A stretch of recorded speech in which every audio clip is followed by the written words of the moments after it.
Fall is here. Even though it's still about 200 degrees in Florida, let's get into this fire lasagna soup recipe. It's super easy and it took under an hour to make. First, you're gonna start off with your ricotta spread. I used about a little bit under the whole container, so I'll probably say like 10 to 13 ounces because this container is like a 15 ounce. I added some Parmesan cheese and I'm gonna add some Italian cheese, some fresh parsley, and I'm gonna season with some sea salt, some garlic powder, some onion powder, Italian seasoning. And no, I didn't measure. I usually don't measure what I'm making when I'm making my food because I just know what to add, how much to add. So just go with your heart. Go with what your ancestors tell you. And just remember, you can always put in, but you can't take out. So add slowly and taste it to make sure it's to your liking. Mix everything together and adjust your seasoning. When it's to your liking, go ahead and put it in the fridge and we're gonna start with our soup. So I went ahead and I put my bell peppers and my onions, my Italian turkey sausage, and my ground turkey. Both the meats were a pound each. I also added some olive oil and some garlic to the pan, and I'm gonna go ahead and season chicken bouillon, some complete onion powder, paprika,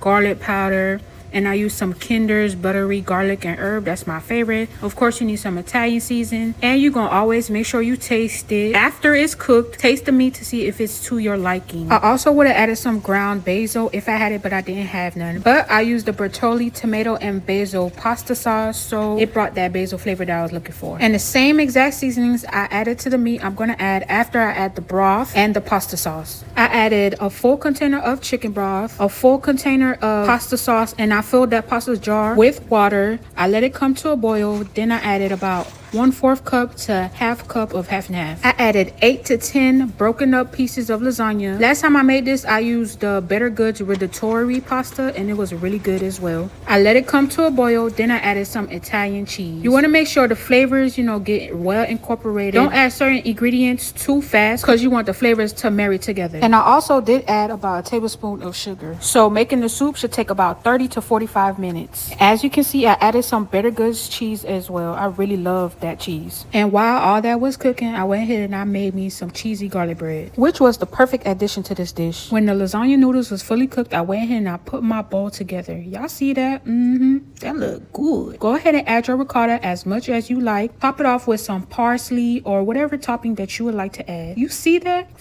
10 out of 10. So easy to make, under 1 hour, and you could switch it up, change it up however you like. You can add whatever type of cheeses you like. You can make it with whatever type of meats you like. You can add pepperoni. You could do regular Italian sausage, however you like it. This is the perfect fall dish to make for your family or for yourself. It's quick, easy, and delicious. We're making our food at home. We're not spending $30 at no fast food or no restaurant.